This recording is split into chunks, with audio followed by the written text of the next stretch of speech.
We're through practice 8, is that right?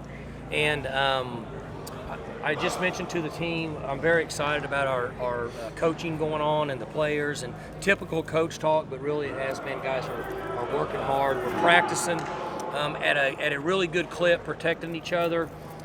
Quarterbacks continue to come along. They're still making mistakes, but overall there are 3 practices better than what we talked about at this time, and so you're seeing that improvement.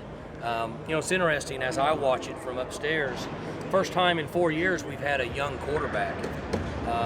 Taylor was new last year, but he had 5 years of service, so he was kind of able to jump in. So, but those guys are progressing, they're competing, they're doing good, they're sharing reps. Things we talked about last week that we want them to be able to distribute the ball to the guys that can make plays. We want to minimize mistakes and then let them learn to grow. Chuba's doing good, looks really good. I like how Coach Dickey's working with the offensive line. Guys, we have a number of young guys on the twos, which is typical in the spring, who are continuing to get better. At the wideout spot, we have the same guys that are making plays that you would know. Kaufman's coming along a little bit. Last week I had mentioned he was a little slow with the knee. Actually looked better this week.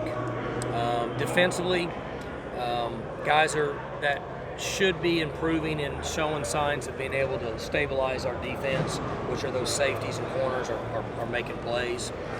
Really working hard with 5, Kima, and 14 with Thrice in trying to develop some 2s, backup corners. 10 continues to do good. Harper's brother making plays. Eamon showed up, done well.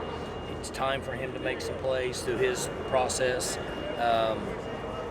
I like the big guys inside.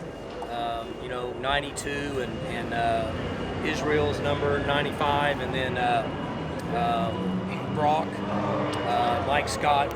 Those guys seem to be doing good on the edge. So we're getting a lot of really good effort. Guys are showing signs of stepping up and trying to lead.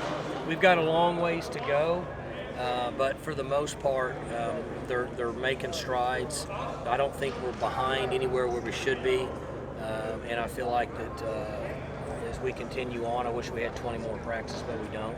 But we're off to a good start to where we can take a little break here in the summer and let these guys work out on their own in June and July. So, like Spencer Sanders, day to day, is he good or great, or good and great and bad and all He's what you saw. He's got a fantastic arm and has the ability to make plays and run. Did all the things that allowed him to win a lot of games in high school, and then he's making strides. He's better now than he was last Wednesday. He'll still do some things and make a mistake, and he knows it right after he does it. Drew doesn't have as much of that because he's got more experience. So you're seeing him make more decisions mentally at this time than what Spencer does. But both of them are splitting reps and are doing well. You mentioned C.J. Moore last week and the added weight, but as far as just what he's doing in the offense, he was a guy that came in late last year, right before August. Have you seen the progress mentally that you needed to see from him? Sure, he's much better than he was, in October, and he's playing outside where he knew he would, and he's kind of in that Marcel Aitman role. He's nowhere near where Aitman was when he finished. Has some of the skills that Aitman had early in his career. Not as physical because he's still 15 pounds lighter, but that's the point in the direction we want him to go, and we need him to be there by October. That may be a push, but it's a nice goal for us. CJ was like in high school, he was like great after the catch. Most taller receivers are kind of more targets. He's only shifty, but he was great after the catch. Is he going to be able to? I hope so. He hadn't gotten loose and gotten to the point in our live drills where we can see that yet. He's working to just beat man coverage and find the zone, and he's made catches and done some of it, but he hadn't gotten out there where we can see him take off and go yet. You expect it? I'm not here as much as I'd like to be. Is he going to? You expect him to rotate? Oh yeah. We'll play 6 guys. And he needs to get out there, whether he plays 20 plays or 45 plays, based on how quickly he matures. But he's got to get in the rotation. He's a guy that we need for legs. Who's your fastest player or players at this point? Braden Johnson's probably the fastest guy. Let me think. I mean, I'm sure I'll miss somebody. Somebody will be on me tomorrow because they say they're faster than somebody. But Braden Johnson, Chuba's really fast. In the 40, probably, I'm just guessing, would be Braden. If they go to 100, probably Chuba. You had mentioned some of the guys on the defensive line, but at this point, who would you say the face of your defensive line is? Well, we don't have a face, so none of those guys played. So, we lost a whole 6 guys. So it's the group. I tell you, they're coming on pretty good, but you just have to wait and see how they hold up. We got to find three tackles and 3 ends. We got to rotate them through. I mean, that's what we're trying to accomplish. Do you see anyone trying to kind of become the leader of that group, though, with everything that left? Well, Brock Martin is a guy that's got some time down there. I tell you, Brendan Evers is kind of stepping up a little bit. He's starting to mature a little bit. He weighs 298 pounds, so he's definitely big enough. But we haven't gotten into any real scrimmage, which we'll try to get accomplished next Friday. But I like where they're at. I mean, I like, coaches talk. If I didn't think they were making any strides, I'd tell you. I think they're all making strides. Kevin Henry's doing a nice job. I looked over and saw Kevin, and Stoner's a stoner. So, but I like where those guys are at. They just don't have any experience. Kevin was a guy that came on late last year.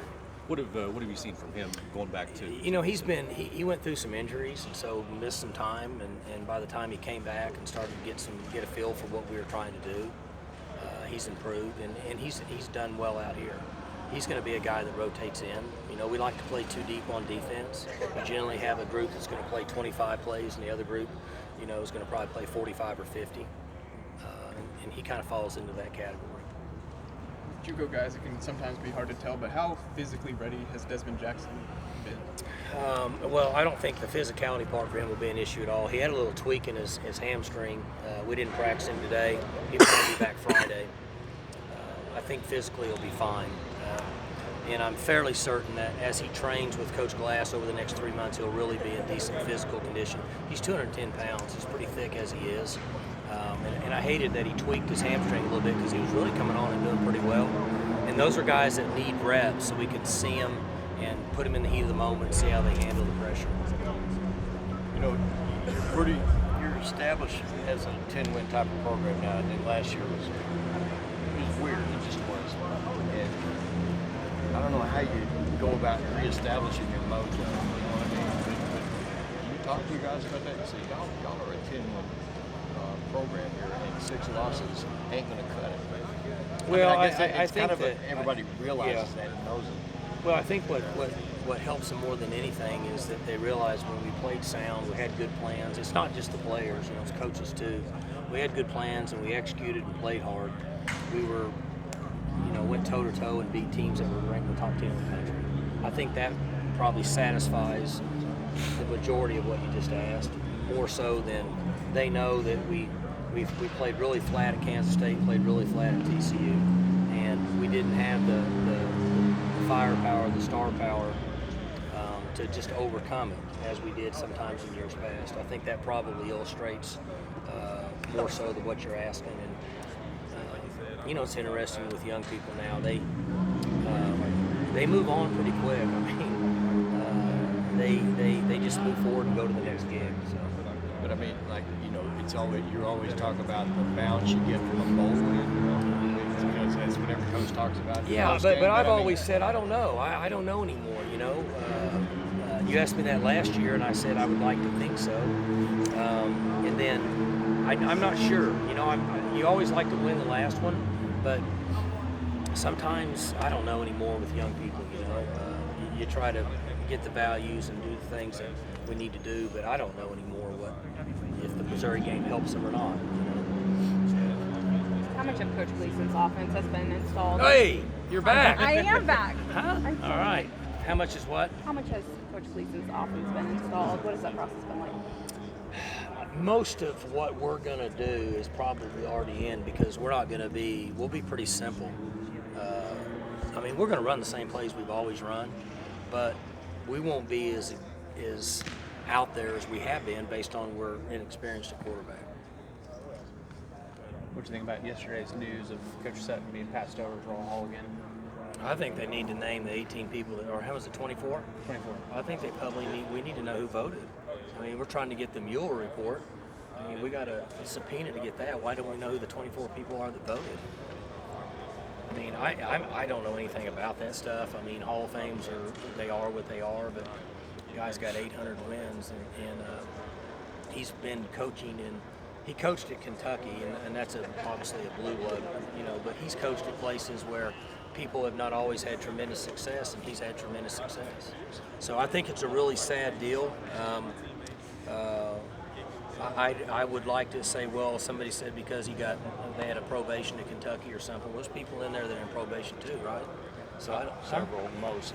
yeah, so I'm not buying that. I'm pretty partial to their family, and I'm partial to the Suttons, and I don't understand it.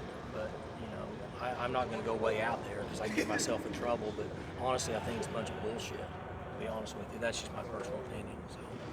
It seems people seem more angry this time than in years past. Here's the deal. Look, he doesn't need to be in the Hall of Fame. If that's the reasoning. He's got his legacy, and he's changed lives of young people and people around him. And so, if whatever he needed to accomplish to get in it, then I'd like to see what the criteria is. Right. Good. All right.